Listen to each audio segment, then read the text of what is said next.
is now being recorded. Yes. Sorry about that. No worries. And if that happens again, which hopefully it won't, if you could just, redial it and call back. Yep, no worries. So the last thing I heard was in your center you tend to run panels. Yes, so we tend to do panels. So we did offer him a panel, which I think he is a little less prepared for. But we discussed that we could also find some other type of breast or ovarian cancer gene that could also have a similar effect on his decisions. And so he was open to it because at first he seemed a little nervous about doing more than was necessary, but when it was presented that way, he was open to it. So we did run a breast and ovarian cancer panel. Okay. And it all came back negative? Yeah, it was all negative. Okay. And I know you said his mom was in the session. Was anyone else in the session or just his mom? Just the mom and the student.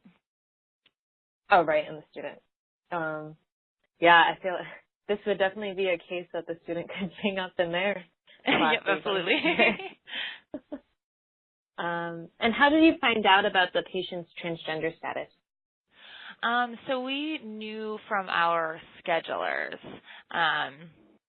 So one of them just kind of left a sticky note on the chart because otherwise we use Epic and we would have had no way of knowing that. So I don't know how it came up or if that was brought up when they asked about his reason for making an appointment.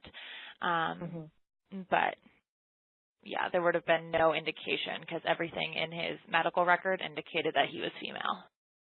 Okay, and it was under the old name. Okay. And so did you do anything differently in prepping for this patient? I did. I did a lot of research on transgender people and mostly about the transition process and the types of different surgeries and things. And I think I definitely just mentally prepared a little bit more about like what types of questions to ask versus what, and like what's actually medically necessary. Because I know this is a group that's very susceptible to people asking inappropriate questions about, their genitalia. That's not necessary. So I think I was very conscious of trying to stick to questions that were important while not making them feel that out of the ordinary or uncomfortable. Right. Yeah, no, I'm actually glad you brought that up. No one else has brought that up with me. Yeah, because, with this population, I feel like they are overanalyzed a lot in unnecessary ways. Yeah. Yeah, you'll see, like, interviews on TV with, like, Caitlyn Jenner. They, like, ask about her genitals. And it's like, how do you think that's appropriate? Like, I care if you have breasts and ovaries or a prostate, like, but other than that, I don't need to know other details in a genetic setting. Yeah. And so before the session, did you and the student that was counseling with you have a conversation on how to handle whatever came up? Yeah, so we definitely touched base about it, and we just talked about things like, okay, how are we going to ask about preferred pronouns? Like, what's the best way to, like, run through contracting and just kind of, because we didn't know that he was going to be changing everything in the medical record before he got up to us. So kind of when we were going in prepping, we were thinking, okay, do we want to, like, we didn't know a sense of where in the process he was, like if he was going by he, if he was using a different name. So we kind of went through how contracting might be different before even really starting. And then we did kind of run through how a medical history might be different, how his management might be a little different. So we definitely did talk about it extensively. Yeah. And so how did you end up handling specific terminology or pronouns?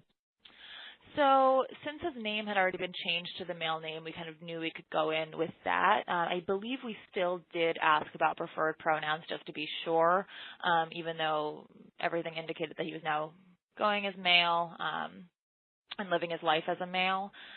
We just wanted to be sure. So we still asked what his preferred pronouns were, and we just got some background on kind of where he was and where he was planning to go with the transition process. So we assessed that he had been on hormones for, I think, about a year.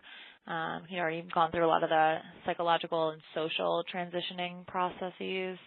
So he was already, among his friends going as his new name and new gender. Okay. And in your note, did you use the name he went by and male Yes. pronouns? Mhm. Okay. Yeah, we And did then run ordering. into. Yeah, you might be getting. We did run into issues from the genetic testing lab. So they wanted to put female on his test report, which we felt very strongly against. But just because they knew if he was going to test BRCA positive, they kind of had their template regarding female BRCA positive risks that they want to use. But it was surprising to, we used Invitae, and it was surprising to me that they didn't have a system in place to kind of document this. Yeah. So did you have to have a conversation with the lab about this? Yes, because they wanted to put female as the gender at the top of the report, and I said no, and made sure they made it male. And like, you need to internally document somewhere that he's a transgender male. That's fine, but like, it was really important to me that I don't give him a report that says female at the top of it. Yeah. And so on your tier or your test requisition form, how did you indicate? So how did Invitae even know that he was female? I guess. Yeah, I think. That's a good question. We don't put in we have assistants who put in the TRFs. I believe we put him in as male, but we probably made note that he was a transgender male.